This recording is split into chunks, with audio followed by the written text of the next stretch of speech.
What is going on, everybody? Welcome back.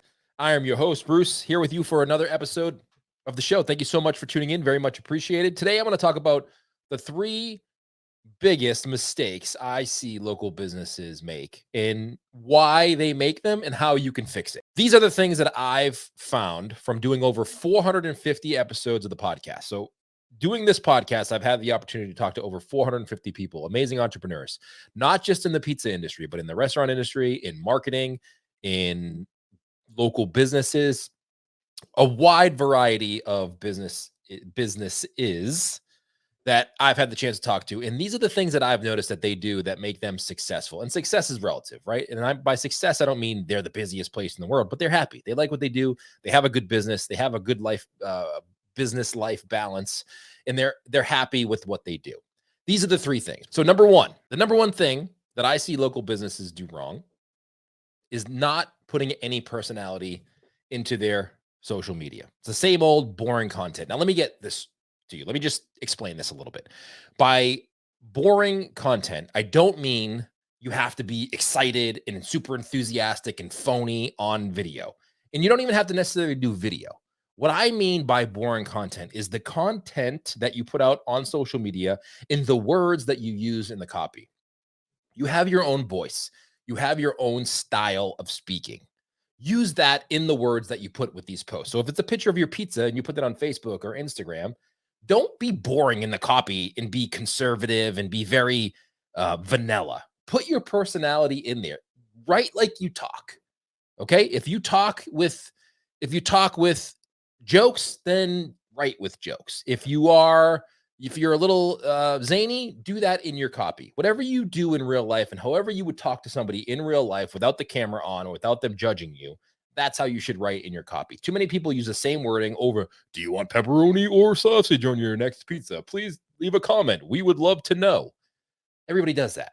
What makes you unique? Yes, everybody has the same pizza, but the words that you put in the content in the copy of the post that you do makes you stand out, even if you don't want to get on video. Now, if you do want to get on video, you're going to stand out even more because not a lot of people are doing video. But don't be phony. Be yourself. Just be comfortable. It's going to take you a little while, and it's going to take you some time to get comfortable in front of the camera. Here's a quick tip. If you are not comfortable doing videos, start with stories. Because if you start with stories, those disappear in 24 hours and they're gone. Do that for 30 days in a row. I guarantee you on day 30, you're going to be better than on day one. The next thing that I noticed is they have too many products.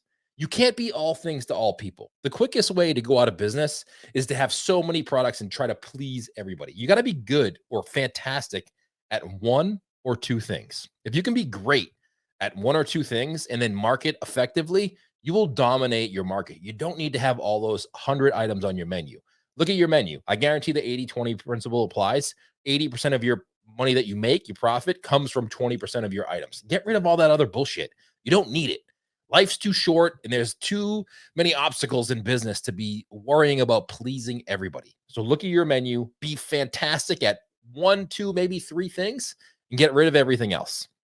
And the number three thing is, don't roll your eyes at new trends or new channels. We've been talking about TikTok here on the podcast for about 2 years now, and a lot of people rolled their eyes at me 2 years ago. And listen, let me just say that not every channel that you invest time in is going to give you a significant return or be around for a year or two. But that's kind of the name of the game. That's how we do marketing in 2021 and moving forward. We're going to see new channels. We're going to have new trends. We're going to have new places where people spend time consuming things. And as business owners, it's our job to dive into those things with an open mind and see if it's something that we can use in our business. And if it's not, get rid of it. And if it is, great. You were early adapter. Too many people rolled their eyes at Facebook, and then they rolled their eyes at Instagram, and then they rolled their eyes at Snapchat, and then they rolled their eyes at TikTok. And now looking back, 3 of those things are still around. Even Snapchat still has a really robust audience.